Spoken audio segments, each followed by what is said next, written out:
Chaitanya Prabhu Nityananda Shri Advaita Gadadhar Srivas Adi Gaur Bhaktavrinda, and chant some other mantra, not the Hare Krishna mantra, like Om Namo Bhagavate Vasudevaya. If you chant those mantras, then you'll be fine, and you won't be committing offenses. Did you have a question? Luciano. Okay. Can we chant the Shimha Kavacha? Can a neophyte wear this as an amulet? Yes. Any of the kavachas, any of the mantras that are public, you can chant. Vishnu Sahasranam, any of the stotras. There are many, many stotras in the Vedic literature. Vishnu Sahasranam is one of them. Nrsinga Sahasranam is another one. The Nrsinga Kavacha, or any of the Kavachas, the Narayan Kavacha, for example. Anyone can chant these. They're for everybody because they're made public. Question from Suha. Mm-hmm. How do we conceptualize conjugal relationship with Krishna while being in a male body? Is it difficult to picture it?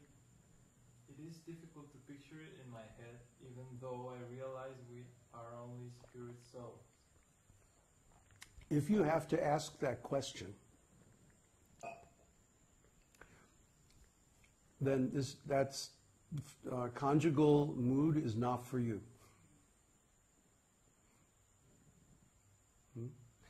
The idea is that the conjugal mood is for those devotees who cannot help but be attracted to Krishna in the conjugal love. If you have a necessity, you'll figure out the answer. But if you're just asking out of curiosity, that means it's not for you. Maybe your mood is something else, Vatsalya Ras or friendship, servitude. Start out with servitude. That's safe, okay? Just consider yourself a servant of the Lord and act in that capacity. And you can't go wrong. Because all devotees are servant. That's why we take the name Das. If you try to enter into this conjugal mood artificially, it'll be a disaster. I promise. And don't worry about conceptualizing it if it's not for you. Just know that there are some devotees who out of necessity have to understand these things.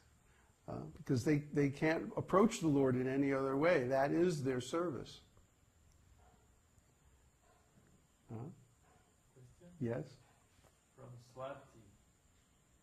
If Dwada Sakshara mantra is in the Sakya Rasa Dwarka Lila, where Krishna is following Dharma, and all the queens are married to him only, then how can it be safe for a Griha Medhi to chant it? Because Krishna is surrounded by many followers and subjects. For example, in the city of Dwarka, there are many, many, many, many millions of servants, and they all have wives and children, and so on like that. So it's okay for Grihamedi to chant that mantra, because there were many of them in Krishna's city. And Krishna accepts them. But he accepts them in the mood of a great king, of tolerance. He doesn't accept them as a friend or as a close devotee. He accepts them as servants only. So that's all right. It's still very glorious to be servant of God, to live in God's city, and worship Him as a great king. But that's very nice.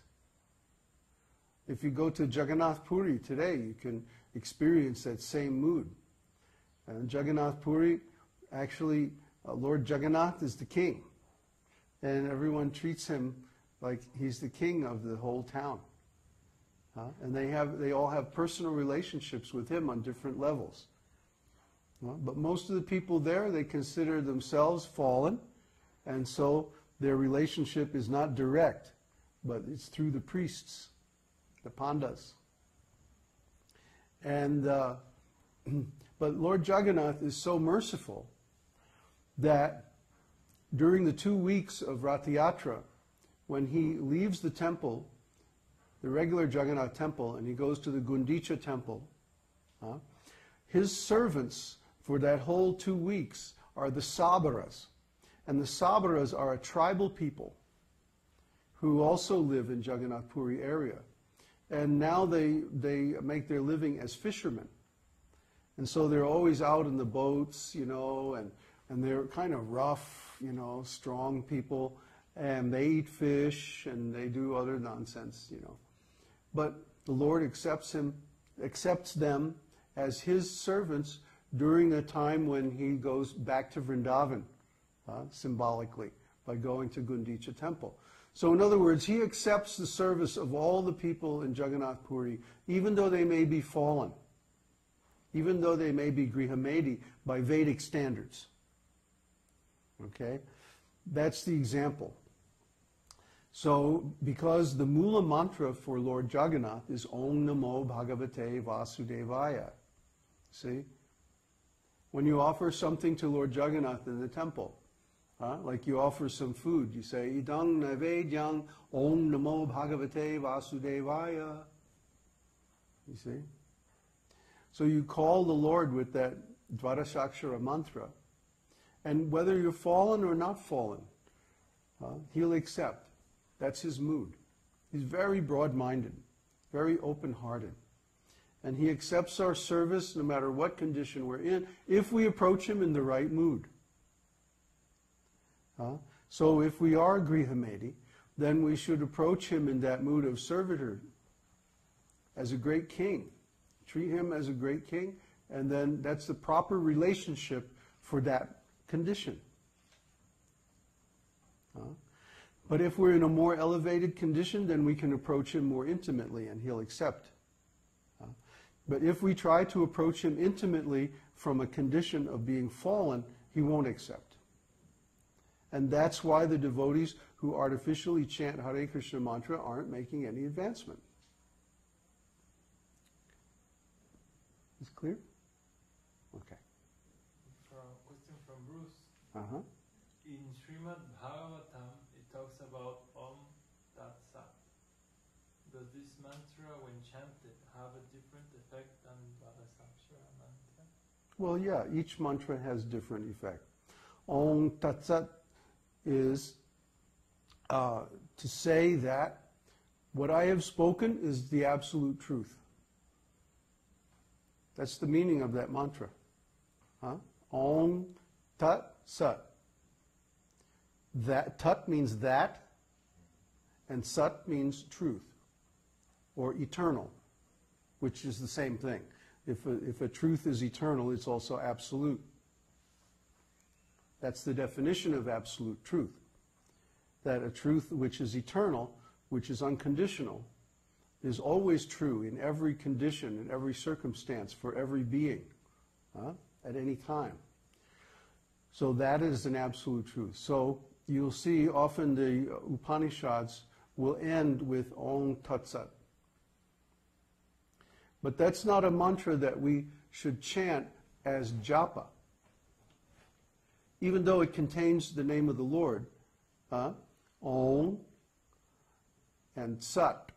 Sat is also a name of the Lord. We shouldn't chant that as japa because it's not devotional. Om Namo Bhagavate Vasudevaya. The Namo, Namaha, means I offer obeisances. You see? So that's a devotional mantra. Om Tat Sat is more like a philosophical or literary mantra. It's used in the Upanishads specifically. No more questions? Just a short one about another mantra.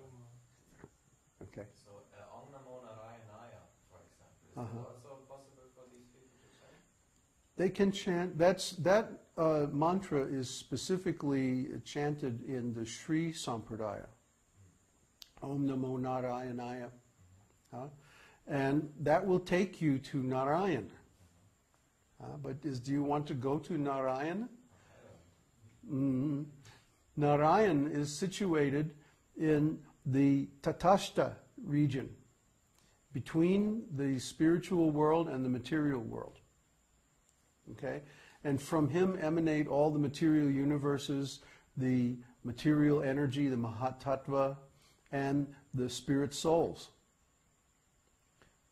So is that where we want to go? Do we want to go to the Tatashta region, where every moment we have to make the choice between spiritual and material existence? It doesn't sound very attractive to me. I mean, we might want to go through there on the way to Vaikuntha just to see, see Lord Narayana and like that. But we don't want that to be our destination. See? That's not our process. Our process